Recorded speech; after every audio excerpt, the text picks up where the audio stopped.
Hello, स्वागत आहे तुमचं माझ्या नवीन मिनी ब्लॉगमध्ये. तर चला, आम्ही चाललो होतो आज शेतामध्ये फिरायला. आणि ह्या आहेत माझ्या ननदबाई. हे आहे आमच्या गावातील शिवाजी महाराजचा पुतळा. माझ्या ननदबाई आहेत. आणि आम्ही दोघी गाडीवर आणि नेत्रांश आम्ही चाललो होतो. नेत्रांशला खूप मजा वाटत होती, कारण स्कूटीवर असा पहिल्यांदा असं उभं राहिल्यासारखा बसला होता तो. तर मग त्याला खूप मजा वाटत होती, खूप हसत होता. मग गेलो आम्ही, शेतामध्ये पोचलो. त्याच्यानंतर मग शेतामध्ये मोगऱ्याच्या झाडाला खूप फुलं लागलेली होती. मग झाडाची फुलं तोडायला मी गेली. तिथून मग फुलं तोडून घेतली आणि मग दुसऱ्या झाडाकडे गेलो. 2 मोगऱ्याचे झाडं होते. मग मी त्या दुसऱ्या पण मोगऱ्याच्या झाडाजवळ गेली आणि तिथले पण फुलं तोडून घेतले. आणि त्याच्या बाजूला होते कुंदकडीचे फुलाचे झाड होते त्याच्या बाजूला. नंतर ते बघितलं आणि मग तिथून आम्ही गेलो थोडं समोर.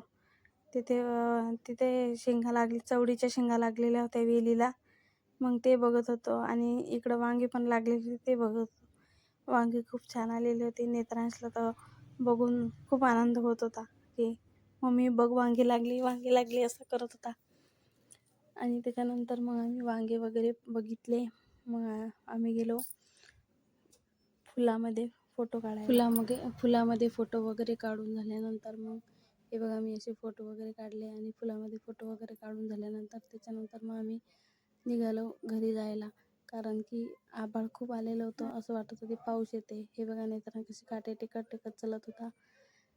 त्याला मजा वाटत होती. त्याच्यानंतर मग आम्ही व्हिडिओ वगैरे काढले आणि घरी निघालो. मग नागिलच्या पाण्याकडे गेलो होतो. नागिलचे पानं घेतले थोडेसे तोडून आणि फुलं पण घेतले.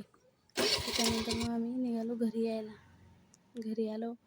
थोडंसं वाटत होतं की पाऊस येते म्हणून लगेच लवकर निघून आलो. व्हिडिओ कसा वाटला सांगा, शेत कसा आहे ते